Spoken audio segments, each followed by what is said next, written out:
Assalamualaikum warahmatullahi wabarakatuh. Selamat pagi, selamat siang, selamat sore ataupun selamat malam untuk teman-teman kelas 5 semuanya. Apa kabar kalian hari ini? Semoga kita semua selalu dalam keadaan yang sehat, baik, dan tentunya bahagia. Berjumpa lagi bersama saya, Adit. Kali ini kita menggunakan karakter dari film Adit Sopo Jarwo, sebuah film animasi karya anak Indonesia asli. Sudahkah kalian menontonnya? Baik teman-teman, kali ini Adit dan kawan-kawan akan menemani kalian belajar di kelas 5, tema 2, subtema 2, pembelajaran 5 dan 6. Simak baik-baik video ini ya teman-teman. Hari ini kita akan belajar tentang penyakit pada sistem pernapasan. Tentunya lebih komplit lagi ya teman-teman. Yang kedua, kita juga akan belajar tentang keputusan bersama dan musyawarah. Dua materi pokok ini akan kita bahas bersama-sama. Ikuti dengan baik ya teman-teman. Penyakit pernapasan yang akan kita bahas pertama adalah emfisema. Kita akan bahas dari mulai penyebab, gejala, dan juga pengobatannya. Penyakit emfisema adalah kerusakan jaringan di sekitar saluran bronkiolus dan alveolus. Nah, masih ingat kan apa itu bronkiolus? Bronkiolus adalah cabang bronkus dan alveolus adalah gelembung-gelembung kecil seperti buah anggur ya, sebagai tempat pertukaran antara oksigen dengan karbon dioksida. Letak alveolus ini adalah di ujung-ujung bronkiolus. Bayangkan teman-teman, jika ada kerusakan bronkiolus dan alveolus, maka pernapasan kita tentunya akan terganggu. Nah, penyebabnya adalah polusi udara dan zat berbahaya yang terkandung dalam asap rokok. Nah, teman-teman, gejala dari penyakit yang bernama emfisema ini adalah sesak nafas yang begitu terasa berat. Ya, sesak nafas saja sudah berat, apalagi ini sesak nafas yang begitu hebat, begitu terasa ya. Yaitu karena rusaknya bronkiolus dan alveolus. Artinya, alveolus sudah tidak dapat bekerja dengan maksimal untuk menukarkan antara oksigen dengan karbon dioksida. Nah, teman-teman, kita sudah tahu tentang penyebab, gejala. Sekarang kita akan mempelajari pengobatannya. Nah, untuk penyakit emfisema ini, pengobatannya adalah dengan minum obat sesuai dengan resep dokter. Ya, jangan minum obat sembarangan ya teman-teman. Pokoknya, kalau kita sudah merasa badan kita ada yang tidak beres, segera periksakan ke dokter. Ya. Yang kedua, menghindari asap rokok. Nah, tahu kan begitu bahayanya kandungan zat-zat yang terdapat dalam asap rokok. Maka jauhi asapnya. Bukan cuma jauhi orangnya ya, yang paling penting adalah jauhi asapnya. Yang ketiga adalah tentunya makan makanan yang bergizi agar tubuh kita selalu sehat dan fit. Baik teman-teman, itu penyakit emfisema. Kita akan lanjutkan dengan penyakit kanker paru-paru. Kita mulai dari penyebabnya. Penyebab dari kanker paru-paru adalah zat berbahaya yang ada pada rokok. Bisa perokok aktif, bisa perokok pasif. Perokok aktif artinya yang merokok. Nah, kalau perokok pasif artinya yang tidak merokok tapi terdampak asap rokoknya atau menghirup asap rokoknya. Nah, gejala apa yang dialami oleh orang yang terkena penyakit kanker paru-paru? Yang pertama, batuk terus-menerus. Siang, pagi, malam itu batuk terus. Ciri yang kedua, kalau sudah agak parah, batuknya sampai berdarah, ya, sampai mengeluarkan darah. Ciri yang berikutnya adalah berat badannya jadi turun.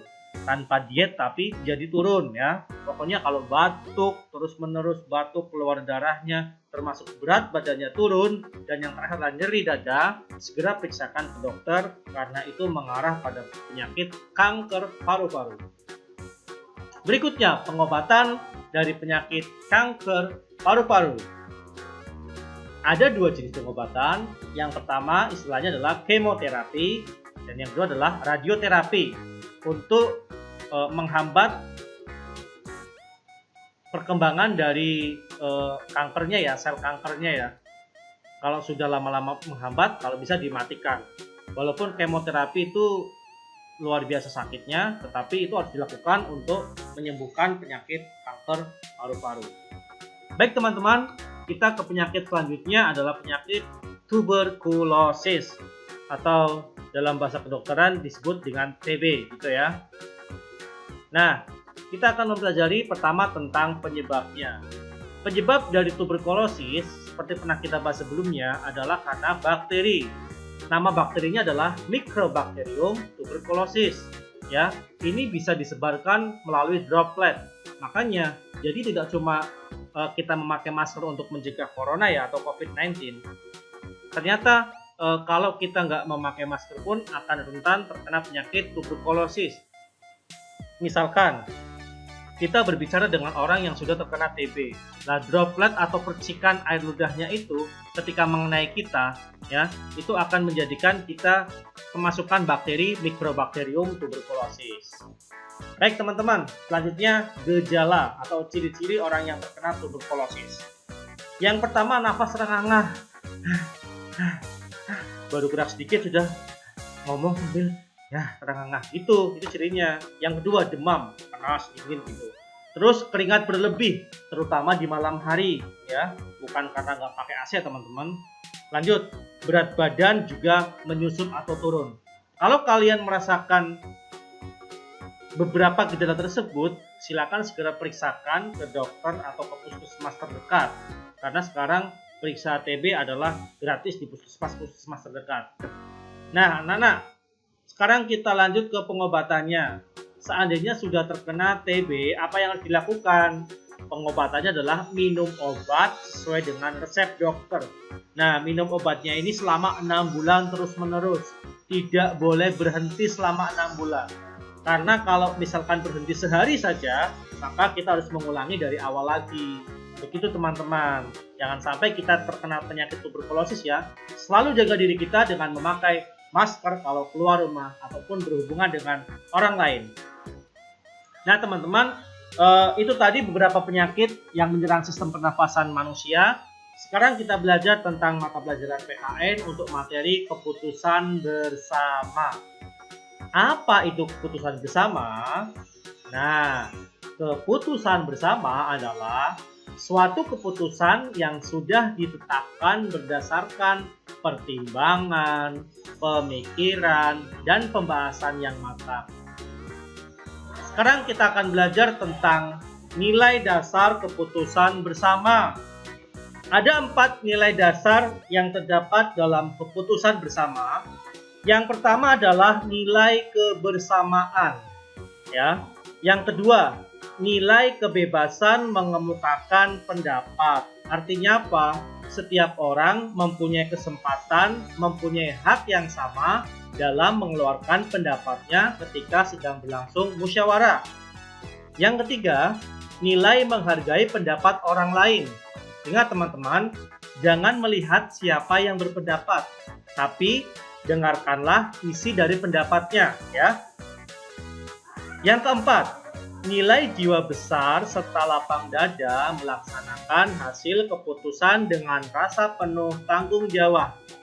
Contohnya, jika kita sedang bermusyawarah, terus pendapat kita tidak diterima oleh teman-teman kita, anggota musyawarah yang lain, kita harus berlapang dada. Artinya tidak boleh, bahasa Jawanya itu mutung ya. Tidak boleh mutung, tidak boleh lantas kita nggak melaksanakan hasil keputusannya. Walaupun hasil keputusannya itu tidak sesuai dengan apa yang ada di hati kita harus tetap melaksanakan hasilnya dengan rasa penuh tanggung jawab. Ikhlas. Kalau kita sudah bisa seperti itu, artinya kita sebagai orang yang bisa berlapang dada dan bertanggung jawab. Berikutnya, musyawarah mufakat. Musyawarah mufakat adalah perundingan bersama untuk memecahkan masalah, sehingga tercapai keputusan bulat yang akan dilaksanakan bersama.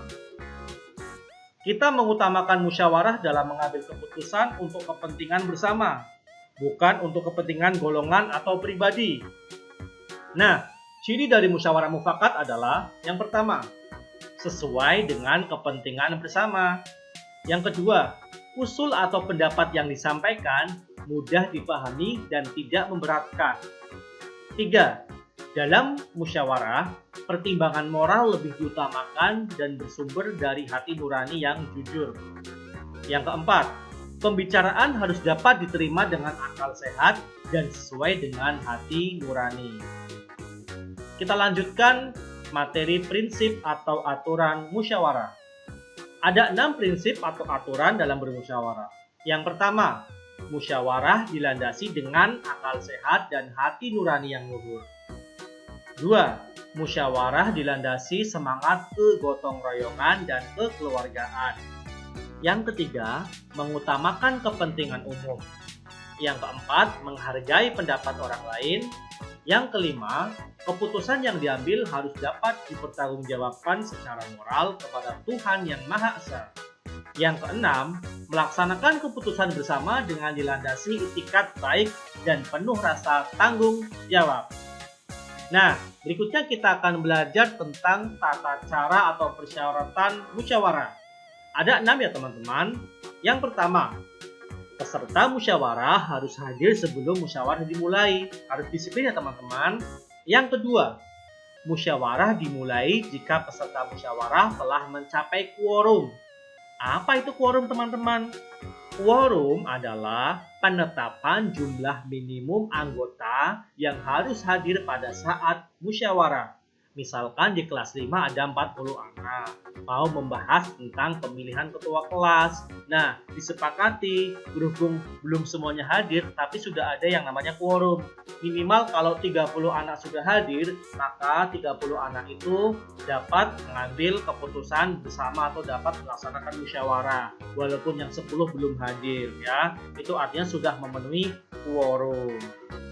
Nah, yang 10 tadi yang nggak ikut itu harus mau untuk menaati hasil dari keputusan bersamanya. Itu ya teman-teman. Yang ketiga, ada susunan kepanitiaan yang minimal terdiri dari ada ketua, notulis, dan peserta musyawarah. Notulis itu yang bagian mencatat ya teman-teman. Yang keempat, setiap peserta musyawarah berhak menyampaikan pendapat. 5. Setiap peserta musyawarah harus menghargai pendapat orang lain. Yang keenam, pendapat yang disampaikan harus dapat diterima akal sehat, tidak untuk kepentingan pribadi atau golongan, tidak menimbulkan perpecahan, sesuai dengan norma, dan tidak menyinggung perasaan orang lain. Nah, sekarang kita ke bagian yang penting teman-teman, yaitu cara-cara mengeluarkan pendapat antara lain sebagai berikut. Yang pertama, mengacungkan tangan sebagai tanda izin berbicara. Nah, setelah kita mengacungkan tangan, yang kedua adalah berbicara setelah dipersilakan. Kita bisa mengajukan pendapat ataupun pertanyaan ataupun sanggahan ketika sudah dipersilakan oleh ketua atau moderatornya. Jangan begitu ngacung sambil kita ngomong, nggak boleh ya teman-teman. Nah, yang ketiga, kalau ada yang berbicara, menunggu sampai pembicaraan selesai. Jangan memotong pembicaraan atau pendapat orang lain. Yang keempat juga bersikap sopan, artinya baik dari kata-katanya ataupun dari gerak tubuhnya itu harus sopan. Yang kelima, suaranya cukup jelas ya, disampaikan dengan sejelas mungkin. Tidak terlalu keras, tidak terlalu lirih, dan juga tidak terlalu cepat ya. Berikutnya, sikap dalam musyawarah antara lain sebagai berikut, ada 4. Yang pertama, menghargai atau menghormati pendapat orang lain. Yang kedua, tidak memaksakan kehendak kepada orang lain. Yang ketiga, tidak boleh mencela pendapat orang lain. Yang keempat, tidak boleh memotong pembicaraan orang lain. Cukup jelas ya teman-teman semuanya. Ya, demikian dari ini pembelajaran kita. Terima kasih teman-teman. Tetap semangat dalam belajar ya. Jangan lupa selalu belajar dan berdoa. Demikian dari Bang Jarwo. Wassalamualaikum warahmatullahi wabarakatuh. It's caught in the crossfire.